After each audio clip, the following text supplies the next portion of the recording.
दरम्यान सिंधुदुर्गात गणपतीसाठी येणाऱ्या चाकरमान्यांना 7 ऑगस्ट नंतर प्रवेश न देण्याचा निर्णय जिल्हा प्रशासनानं घेतल्याचं इतिवृत्त व्हायरल झालं होतं। जिल्ह्यात येण्यासाठी ई पास आवश्यक असल्याची माहिती समोर आली होती। त्यानंतर गणपतीला कोकणात जाणाऱ्यांनी नाराजी व्यक्त केली आहे। पण कोकणात यायला कोकणी माणसाला बंदी हा आदेश असू शकत नाही।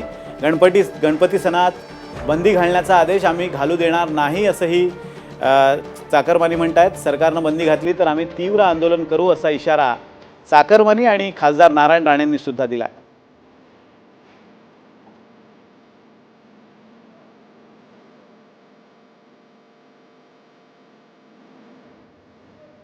दरम्यान सिंधुदुर्गच्या जिल्हाधिकाऱ्यांनी गणेशोत्सवाच्या पार्श्वभूमीवर घेतलेल्या निर्णयाशी सहमत नसल्याचं खासदार विनायक राऊत यांनी सांगितलंय। प्रशासनानं असा विचार केला असेल तर योग्य आहे असं वाटत नाही असंही त्यांनी म्हटलंय। जिल्हा प्रशासन गणेश भक्तांच्या भावनेशी खेळत असेल तर ते आम्ही चालू देणार नाही असा इशाराही विनायक राऊत यांनी दिलाय।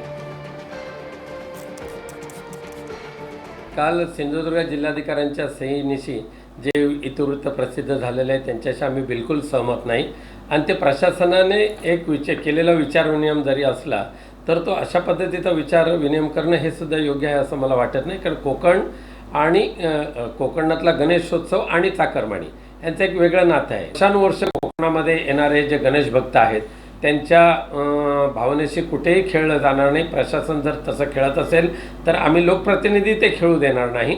प्रशासनाला योग्य त्या सूचना शासन देईल आणि शासन निर्णय अंतिम असेल। आणि आता बातमी आहे कोरोना संदर्भातली। कोरोनावर प्रभावी मानला जाणाऱ्या रेमडेसिवीरचा काळा बाजार सुरू आहे। याच पार्श्वभूमीवर गृहमंत्री अनिल देशमुख आणि अन्न आणि औषध प्रशासन मंत्री राजेंद्र शिंगणे यांच्यात महत्त्वाची बैठक होणार आहे। या बैठकीत रेमडेसिवीर औषधांचा काळा बाजार करणाऱ्यांवर कडक कारवाई करण्यासंदर्भात चर्चा करण्यात आली आहे।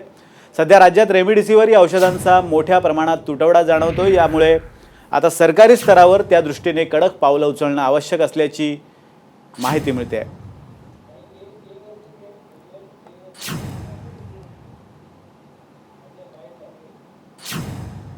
आज हमारी तरफ यानी जो हॉस्पिटल अटैच मेडिकल स्टोर्स है और बीएमसी इन दोनों का भी मैंने दोनों की तरफ से मैंने स्टॉक की जानकारी ली। पर्याप्त मात्रा में हमारे दोनों तरफ ये दोनों मेडिसिन वहाँ उपलब्ध है और जो कंप्लेंट्स आ रही है उसके लिए आज ही हमने होम मिनिस्टर की तरफ मीटिंग लगाई है।